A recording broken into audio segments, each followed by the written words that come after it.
அண்மை செய்தி, பாஜகவிடம் இருந்து ஒரு தொகுதியும் அதிமுகவிடம் இருந்து ஒரு தொகுதியையும் புதிய நீதி கட்சி ஏசி சண்முகம் பெறுகிறார். அது தொடர்பான அண்மை செய்தியை நாம் பார்த்துக் கொண்டிருக்கிறோம்.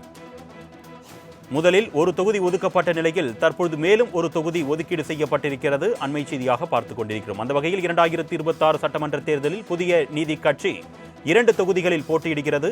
இது குறித்த கூடுதல் விவரங்களை செய்தியாளர் ராஜேஷ் வழங்க நாம் கேட்கலாம். வணக்கம் ராஜேஷ், கூடுதல் விவரங்கள். அருணேஷ் வணக்கம். 2026 சட்டமன்ற தேர்தலை முன்னிட்டு அதிமுக தலைமையிலான தேசிய ஜனநாயக கூட்டணியில் புதிய நீதி கட்சி இணைந்திருக்கிறது.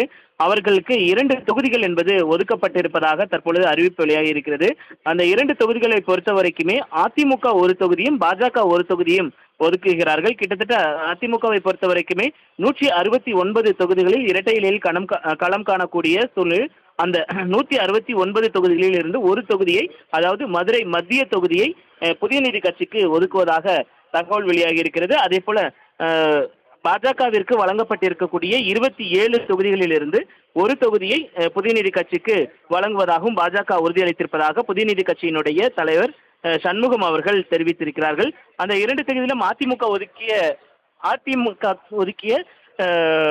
சின்னத்தில், இரட்டை இலை சின்னத்திலும் பாஜக ஒதுக்கி இருக்கக்கூடிய தாமரை சின்னத்திலும் போட்டியிடுவார் என்று எதிர்பார்க்கப்படுகிறது. கூடுதல் விவரங்களுக்கு நன்றி ராஜேஷ்.